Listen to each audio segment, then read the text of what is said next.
Hi guys, how you doing? So we're all done with chapter 10 science chapter.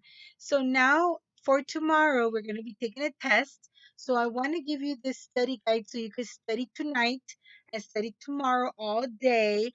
And when you're ready for your test, you can go ahead and take your test. Same, you have the weekend. If you want to take it Sunday or if you want to take it next week, it's fine. Whenever you feel ready. But I have provided this video as a study guide for you to do great. So let's talk about energy. So scientists know that matter has energy because atoms are always moving. Again, atoms are always moving. So, for example, let's talk about potential energy. Potential energy, an example, is like a ball that's sitting on the top of a hill. And that ball is just sitting. It's not moving. It's just potential energy. It's energy at rest. It's resting. So imagine a ball sitting at the top of a steep hill. That would be potential energy. Now let's talk about thermal energy. An example of thermal energy is like, for example, when an egg cooks in a hot pan, thermal energy moves to the egg through conduction. That's called conduction. It's that transfer of heat, of energy from the hot stove to the egg.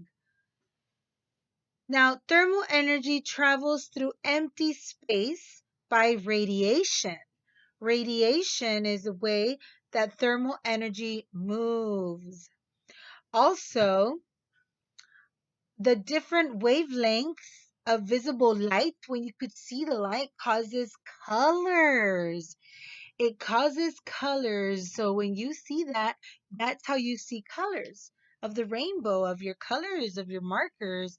It's that visible wavelengths of light that cause us to see colors. Now, light looks and behaves in different ways when it passes from one form of matter to another.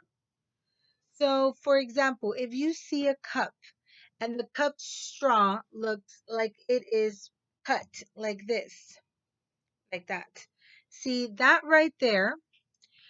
That shows a picture. It shows a way that light behaves when it passes from another form of matter to another. So this picture, it shows refraction. It's refracting, and it shows that how the straw looks like it is literally like cut in half right there. It looks like it's cut in half. It looks like refraction.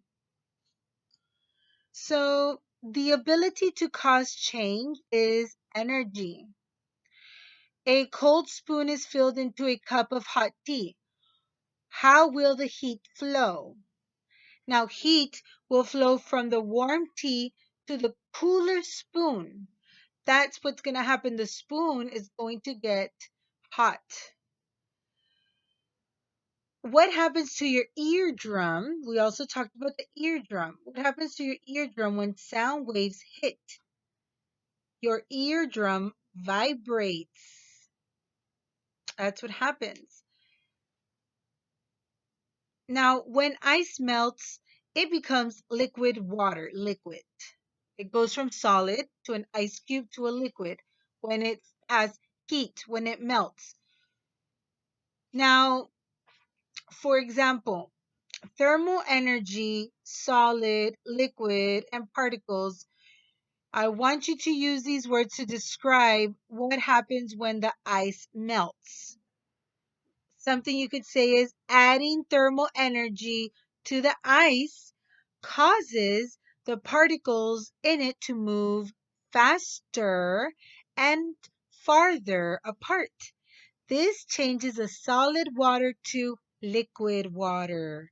So that's the scientific response that I'm looking for um, in your exam. So study this video and you'll do an awesome job on your test tomorrow. Have a great afternoon. Bye.